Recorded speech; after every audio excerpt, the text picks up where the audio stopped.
Hello students, good morning आप सभी को। आज हम लोग बात करने वाले हैं फिजिक्स के बारे में। स्थिर वैद्युत जो चैप्टर है इलेक्ट्रोस्टैटिक्स चैप्टर 1, जिसमें हम लोग 25 very very important objective question लगाएंगे।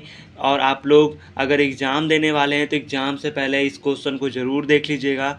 आप लोग को चैप्टर बाय चैप्टर कराया जाएगा। आज का जो चैप्टर है वो है स्थिर वैद्युत की इलेक्ट्रोस्टैटिक्स। जो भी 2025 में 12th का एग्ज़ाम देने वाले हैं या नीट का कोर्स कर रहे एग्ज़ाम देने वाले हैं तो आप लोग प्लीज़ वीडियो को देख लीजिएगा। और अगर चैनल पर नए तो चैनल को सब्सक्राइब करके वीडियो को लाइक कर दीजिएगा। और कमेंट में कोई भी क्वेश्चन हो तो आप बेझिझक पूछ सकते हैं। तो चलिए आज के क्वेश्चन की ओर चलते हैं। पहला क्वेश्चन है, आवेश को किससे सूचित किया जाता है। इसको जो लिखा गया है वो कैपिटल क्यू और स्मॉल क्यू दोनों से सूचित किया जाता है। आवेश का एक अदिश भौतिक राशि है, ठीक ना। आवेश एक क्या है, अदिश भौतिक राशि है। आवेश बराबर क्या होता है, तो विद्युत धारा गुना समय होता है, ठीक ना। आगे चलते हैं हम लोग। तो देखिए अब हम लोग दूसरे प्रश्न की ओर आते हैं। आवेश का एसआई मात्रक क्या है, एसआई यूनिट क्या है। वो है आपका कूलम्ब। और एक कूलम्ब बराबर अगर पूछा जाए तो वो होता है 1/3 इंटू 10⁹ ये जो स्टार आपको दिख रहा है प्लीज़ इसको पावर ही मानिए क्योंकि मैंने ऐसे ही लिखा है, ठीक ना। आवेश का डायमेंशनल फॉर्मूला होता है AT, ठीक ना। आवेश धनात्मक एवं ऋणात्मक हो सकता है। ये भी एक पॉइंट है जो नीट के बच्चों को और 12th वाले बच्चों को जानना बहुत ज़रूरी है, क्योंकि बहुत ही टफ क्वेश्चन आता है। ऐसा क्वेश्चन आता है आप लोग कभी पढ़े भी नहीं होते। तो इसको भी गौर से देखिएगा, ध्यान से देखिएगा एक एक वर्ड को मैं क्या बता रहा हूँ, ठीक ना। आगे चलते हैं अगले प्रश्न की ओर। देखिए हमारा अगला प्रश्न है, आवेश किसके बिना संभव नहीं है, ठीक ना। ये सब देखिए पॉइंट है, ये सब कुछ जानना बहुत ज़रूरी है, ठीक ना। इसलिए मैं आप लोग के लिए बहुत मेहनत किया हूँ। तो आप लोग प्लीज़ वीडियो को एक लाइक कर दीजिएगा और चैनल पे नए तो चैनल को सब्सक्राइब भी कर लीजिएगा, क्योंकि मैं इसमें कोई फालतू सा कंटेंट नहीं लेके आया हूँ। मैं थोड़ा सा हार्ड वर्क किया हूँ, उसके बाद ये क्वेश्चन लाया हूँ आप लोगों के लिए चुन चुन कर, जो नीट वाले बच्चों के लिए और 12th एग्ज़ाम वाले बच्चों के लिए बहुत बहुत इंपॉर्टेंट है। तो चलिए जानते हैं। आवेश किसके बिना संभव नहीं है, तो द्रव्यमान के बिना संभव नहीं है, ठीक ना। लेकिन द्रव्यमान आवेश के बिना संभव है, ये भी जान लीजिएगा, लिखा नहीं है। समान आवेशों के बीच प्रतिकर्षण बल लगता है तथा असमान आवेशों के बीच आकर्षण बल लगता है, ठीक ना। ये भी एक पॉइंट था। आगे चलते हैं हम लोग। हमारा अगला प्रश्न कहता है, चौथा नंबर, हवा में एप्सिलॉन आर का मान कितना होता है, तो वो होता है हमारा 1 होता है, ठीक ना। अब हम लोग चलते हैं 5वें नंबर प्रश्न की ओर। पानी का परावैद्युतांक कितना होता है। जो पानी का परावैद्युतांक होता है वो हमारा 80 होता है, ठीक ना, 80 होता है। चलते हैं 6ठे नंबर प्रश्न की ओर। एप्सिलॉन नॉट का मान कितना होता है, ठीक ना। एप्सिलॉन नॉट का मान कितना होता है। आंसर यहाँ पे 8.85 इंटू 10⁻⁻12, ठीक ना। हिंदी में बोले तो 8.85 गुना 10⁻⁻12 होता है, ठीक ना।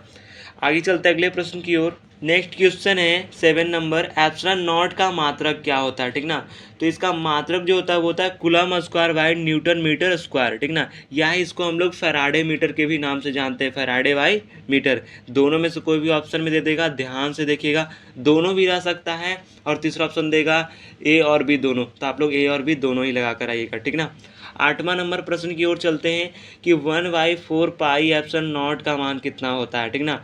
तो इसका जो आंसर होगा वो होगा 9 गुना 10⁻9 न्यूटन मीटर स्क्वायर। देखिए लास्ट में जो आता है ना उसको लिखना बहुत ज़रूरी है, ठीक ना। संकेत होता है न्यूटन मीटर स्क्वायर, ऐसा ही मात्रक लिखना बहुत ज़रूरी है।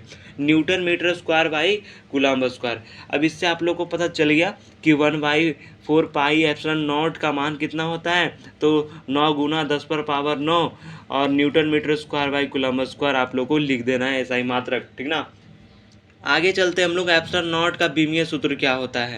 एप्सिलॉन नॉट का बीमीय सूत्र होता है एम इनवर्ट्स एल इनवर्ट्स 3, ठीक ना। M inverse L inverse 3 T पे पावर 4 ए स्क्वायर, ठीक ना। ये हो गया आपका एप्सिलॉन नॉट का बीमीय सूत्र। आगे चलते अगले प्रश्न की ओर। 10वां नंबर प्रश्न कहता है, रेखीय आवेश घनत्व का एसआई मात्रक क्या होता है, तो वो होता है कूलम्ब बाई मीटर, ठीक ना। 11 नंबर प्रश्न कहता है, रेखीय आवेश घनत्व का डायमेंशनल फॉर्मूला क्या है, तो वो है आपका ए एल इनवर्स टी, ठीक ना, ए एल इनवर्स टी। अगले नंबर पे चलते हैं 12 नंबर क्वेश्चन पे। तो पृष्ठीय आवेश घनत्व का एसआई मात्रक क्या है, तो आपका है coulomb by metre square. Coulomb by metre square पृष्ठीय आवेश घनत्व का ऐसा ही मात्रक है। ठीक ना, आगे प्रश्न की ओर चलते हैं। पृष्ठीय आवेश घनत्व का डायमेंशनल फॉर्मूला क्या है? तो AL इनवर्स टू T। ठीक ना, अगला नंबर कहता है 14 नंबर प्रश्न, आयतन आवेश घनत्व का ऐसा ही मात्रक क्या है? तो वह है आपका coulomb by metre cube. Coulomb by metre cube. अगर हम लोग चलते हैं आयतन आवेश घनत्व का बीमीय सूत्र यानी डायमेंशनल फॉर्मूला, तो वो होता है आपका AL इनवर्स 3T। ठीक ना, अगले नंबर प्रश्न की ओर चलते हैं। विद्युत क्षेत्र को किससे सूचित किया जाता है? ठीक ना, विद्युत क्षेत्र को किससे सूचित किया जाता है? तो वो आपका हो जाएगा Q0। ठीक ना, अगला प्रश्न है विद्युत क्षेत्र की तीव्रता को किससे सूचित किया जाता है? ठीक ना, तो यहाँ हो जाएगा आपका कैपिटल E। ठीक ना, ध्यान से देखिएगा कैपिटल E ही है ये, ना कि स्मॉल ई। इसमें कन्फ्यूजन हो जाता है, इसलिए मैं आप लोगों को बता देता हूँ ये कैपिटल E होगा। और आगे चलते अगले प्रश्न की ओर। तो 18 नंबर प्रश्न कहता है विद्युत क्षेत्र का ऐसा ही मात्रक क्या होता है? तो इसका होता है न्यूटन बाई कूलम्ब या वोल्ट बाई मीटर। ठीक ना, दोनों में से कोई भी दे सकता है, तो आप लोग ध्यान से इसको याद कर लीजिएगा। नेक्स्ट प्रश्न की ओर चलते हैं हम लोग। नेक्स्ट प्रश्न है हमारा विद्युत द्विध्रुव आघूर्ण का एसआई मात्रक क्या होता है?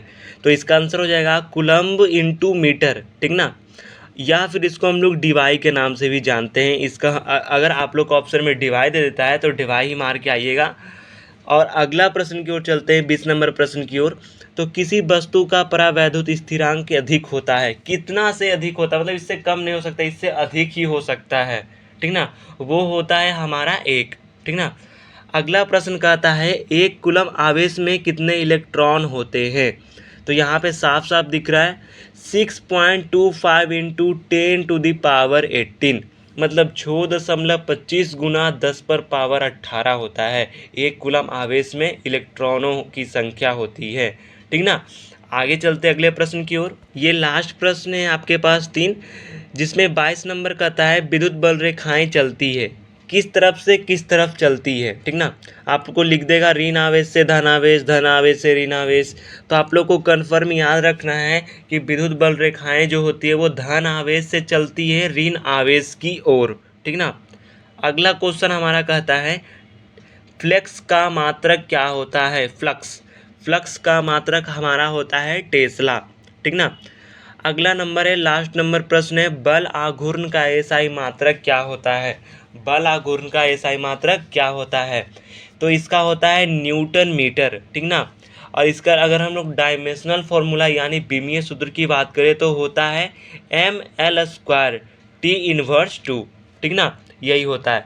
अगर आप लोग को यह वीडियो अच्छा लगा हो तो चैनल को सब्सक्राइब कर दीजिएगा, वीडियो को लाइक कर दीजिएगा, और बहुत ही इंपॉर्टेंट क्वेश्चन है अपने दोस्तों के पास शेयर करना ना भूलिएगा। ठीक है, हम लोग अगले वीडियो में अगले चैप्टर के साथ फिर से मिलेंगे। जय हिंद, जय भारत।